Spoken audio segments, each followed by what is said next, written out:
Hi guys, and welcome back to the channel Held Dominance. Anthony here. Please remember to like and subscribe, and also click that notification bell if you're enjoying what you're seeing and want to see more. Coming up, Wakefield signees 2022.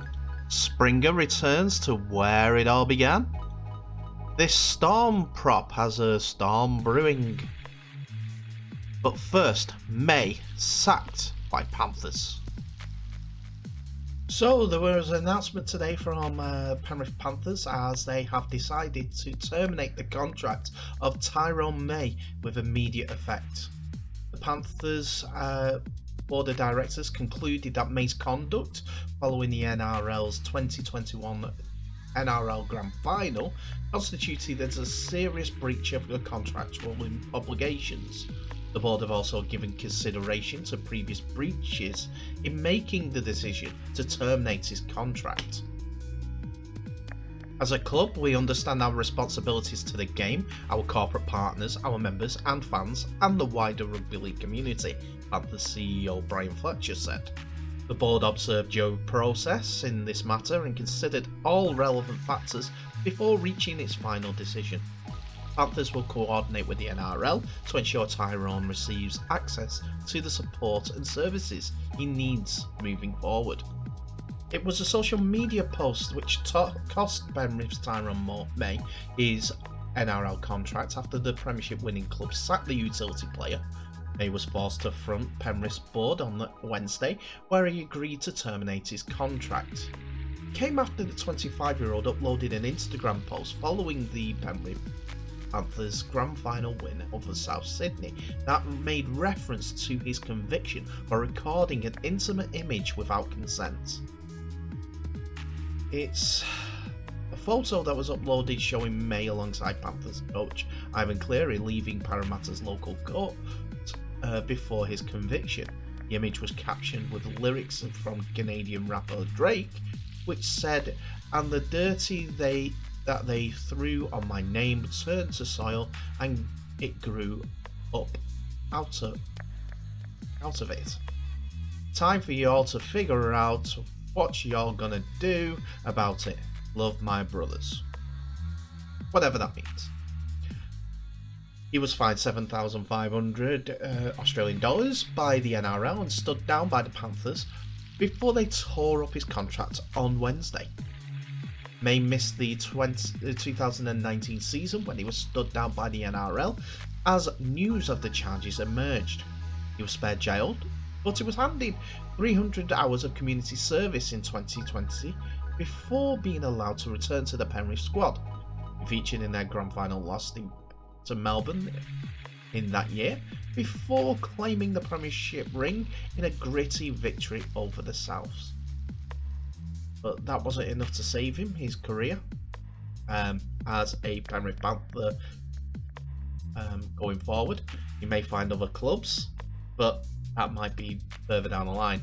But at this time, he should be put on the back burner due to his indiscretions. It's the second time he has been convicted of this alleged crime, but he has to pay the piper, and the piper plays his.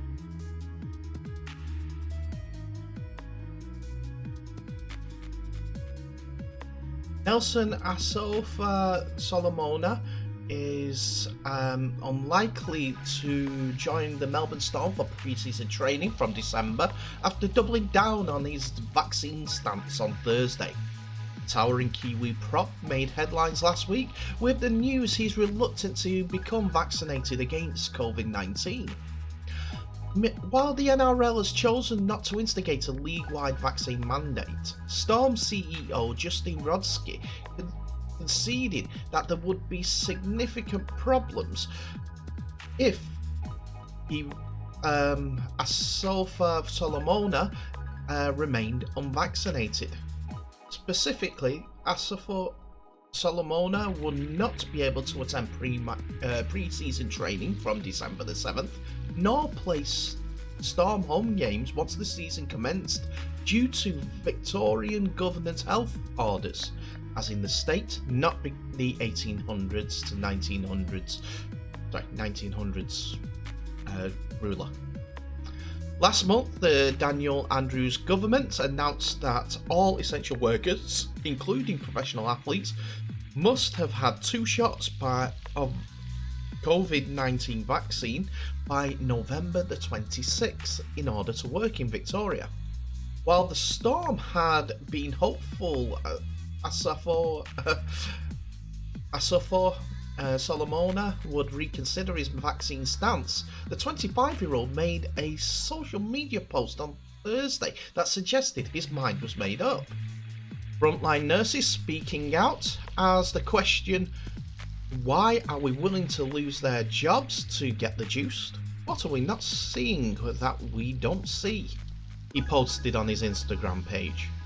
His post was accompanied by a link to a video of South Australian healthcare workers protesting SA's health decision to make unvaccinated healthcare workers take leave.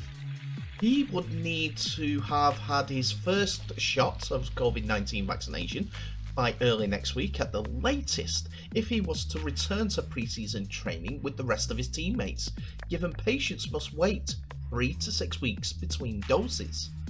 If he chooses not to become vaccinated, he faces the possibility of being stood down from his NRL duties, despite having 2 years to run on his contract, estimated to be worth around $675,000 per season. Clearly there will be implications for the club if we do have an unvaccinated player, Rodsky said last week, shown here. They won't be allowed to train and therefore won't be able to fulfill their contracts, which clearly has significant implications on our club and on a player that's been paid a lot of money.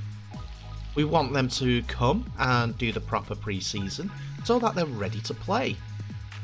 The Rugby League Players Association down in Australia have been contacted for a comment, but we have yet to hear anything from them. But I'm sure that there will be something coming, either in defence of the players or to advise the players to have the vaccine for the safety of themselves and other people.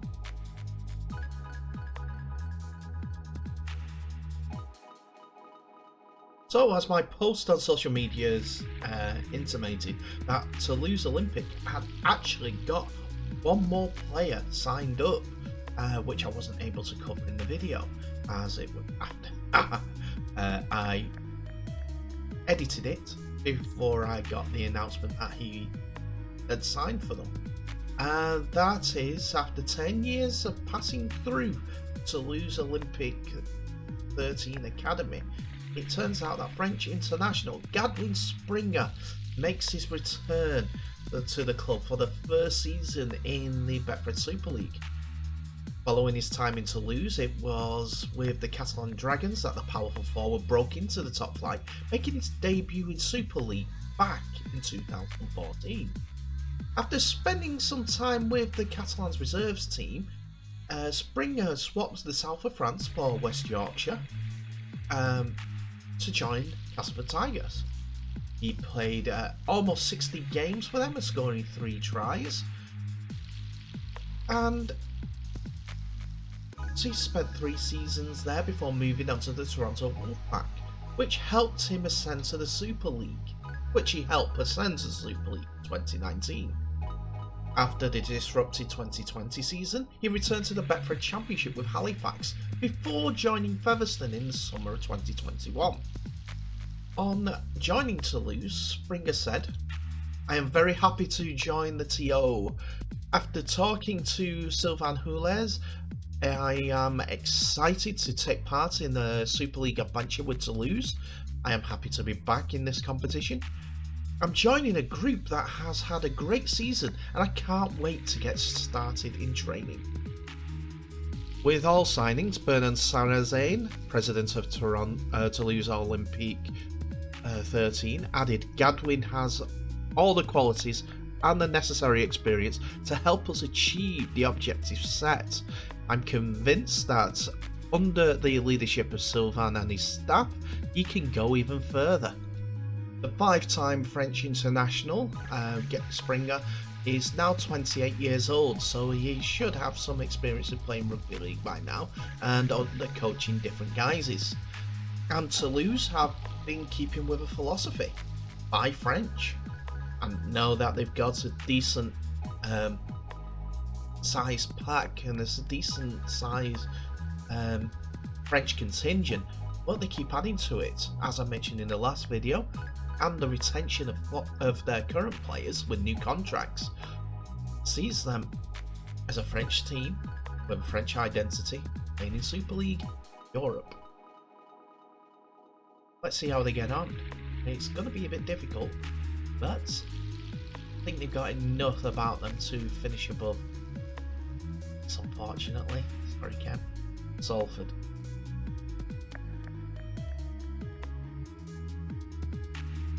So, Wakefield going to the 2022 season under the stewardship of Willie Potching, after a good run of results at the end of 2021. Got them a reasonable league position after what has been an indifferent season for Chris Chester. As it's the first pre-season that he's had as a head coach of a rugby club, Willie Potching is looking to stamp his mark on proceedings, and he has made 4 signings so far to help him progress his team. Let's have a look at who each one are. So the first player that we're going to look at is Sadiq Adibayi. He is 24 years old and a Nigerian international with 2 caps and 3 tries, but has been part of the London Broncos brand for the last 6 years. During that period, he has had loan spells at Hemel, Oxford, London Scholars and Oldham, as well as Sheffield Eagles, but has got a career total of 74 games and 19 tries. The last couple of years is when he became a regular for London and has done really well. Next on the board is Lee Gaskell, and the St Helens Academy graduate, made his debut in Super League with 43 games and 14 tries for the Red V, as well as making 18 games and 8 tries with Salford Red Devils during a period of loan. He is a winger, fullback, centre, standoff. He can play across the back line, to be fair, and also spent a bit of time at Bradford Bulls, where he had a successful period, scoring 34 tries and kicked 3 goals. For the past 4 years, he's been at Huddersfield Giants, not quite making 100 appearances with 94, where he has scored 26 tries and kicked 32 goals. So that was total before 24th of May 2021, but has since gone on to make more appearances for the Huddersfield Giants for the rest of this campaign just gone. Next up, we have Scottish international Liam Hood. The 29-year-old began his career in 2009 with the Leeds Rhinos, with loan spells at Dewsbury Rams, Hunslet Hawks over 2 seasons, before moving on to Salford Red Devils in 2015, where he played 22 games for them. He then moved on to Swinton Lions, only playing 4 games, before moving on to Lee Centurions for his first spell with them. Either side a 4-game spell with Widnes Vikings. In total, with Lee, he had played 106 games, scoring 38 tries, with a career total of 187 games and 63 tries. For Scotland, he's played 7 games and scored 1 try. An experienced halfback, hooker, from Bradford, West Yorkshire, and goes back closer to his roots with Wakefield Trinity. And finally, the most shocking one, to be honest, from my point of view, as he's very experienced and very sought after, was the winger, Tom Lineham, who signs for Wakefield after a big money move and also multiple playoff reaching team in Warrington Wolves. He started his rugby league career in 2009 to 2010 with the York City Knights, playing 20 games and scoring 15 tries, which earned him a move to Hull FC. He went on to play 68 games for and scoring 54 tries. Good record at Hull for those 4 seasons, but he had 5 seasons at Warrington Wolves, as I mentioned, where he played 123 games and scored 82 tries. There was a short loan period at Rochdale Hornets, where he played 3 games and 2 tries, and 2 appearances for the England Knights, where again he was in the try scoring area with 3 tries during that period. Now, he is the one that shocks me a little bit, because in multiple comments that he's when speaking to press, he has had a lot of interest. So there's possibility that he could have been higher up the league than what he was, and that's he's decided to go. But I think Willie poaching and the project that he's putting together, and the experience, and the other side of the pitch being an exciting Tom Johnson, he could be their yin to his yang, to Lineham's yang, for them to be successful and go a couple of steps further. I think it might not quite get the playoffs, but it might be a good season for Wakefield. They just need to put it all together. I think a couple more signings will come. Jacob Miller is okay. I'm not sure he can run the field for the entire season. I would say that. But like I keep saying, it's going to be fun in 2022 in Super League. I'm going to watch.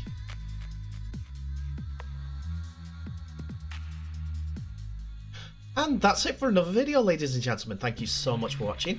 Please remember to like, subscribe and share the video worldwide. Also click that notification bell for more updates for when the next videos come out. In the meantime, tell me in your comments below what's your thoughts of the video. What's your thoughts on the sacking and the COVID infractions that these NRL players keep doing? Are they still a bit uneducated, or are they just stubborn? Rather than listening to their own league, their own states that they live in, the player representatives, the doctors, medical facts. I don't know about the nurses either. Anyway. Are Wakefield going to be as high up as what I think they are going towards the playoffs? But if so, who would miss out? That's a very good question. And also, Toulouse, ain't French. People are asking what's their identity, what they bring to Super League, and what do they bring to French Rugby League. Well, they're committed to getting the best French players in the door that they can. That's what it seems like the model is, and whether it works or whether it doesn't, we'll be looking to see. But it will inspire a new generation of French players. Quite simply, can't knock it otherwise. All French, all playing in Super League, all competing against. So I'll leave that to you. Comments below. Remember to tag all your mates in. Remember to share the video worldwide. I won't say it 3 times like I did before. I'm not Sheldon Cooper. But in the meantime, stay safe. All the best. I'll see you in the next video.